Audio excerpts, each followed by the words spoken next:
আলামিন গোটা জগৎ সাজাইলেন দুনিয়ার মানুষ একমাত্র তোমার খেদমতের জন্য।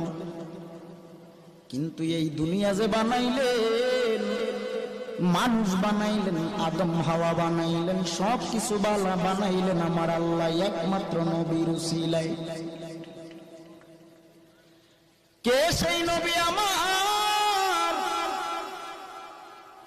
আদম হাওয়াকে আমার আল্লাহ জান্নাত থেকে বের করে দিলেন। বের করে দেওয়ার পর 300 থেকে 350 বছর যাবত আদম হাওয়া কান্না করে আল্লাহর যত নাম আছে সব নাম নিয়ে কাঁদে। গফুরুর রহিম নাম তোমার আল্লাহ, আল্লাহ আল্লাহ রহিম রহমান নাম তোমার আল্লাহ।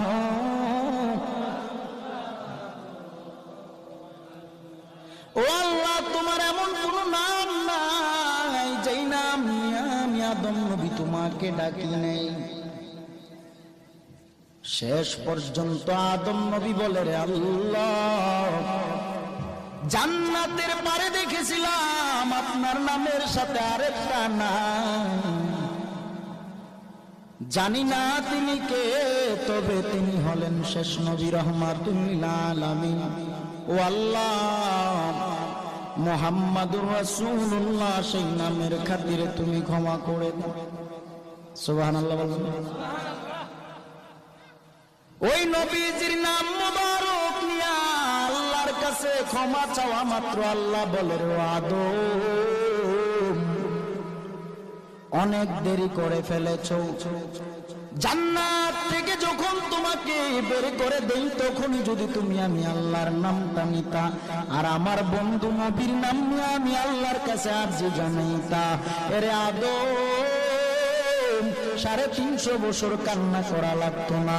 তোমার একবার যদি খালি আমার নবীর নামের দোহাই দিতা, এরে আদম, তোমাকে আমি আল্লাহ জান্নাত থেকে বের করতাম না। এরে নবীর উম্মতের দল, ও খাগালিয়ার মানুষ, কে সেই নবী আমার যেই নবীর জন্য গোটা জগৎ পাগল? আমরা মানুষ হইয়া ওই নবীকে চিনলাম না রে বাবা। কে সেই নবী আমার যেই নবীর মা নাই, বাবাও নাই?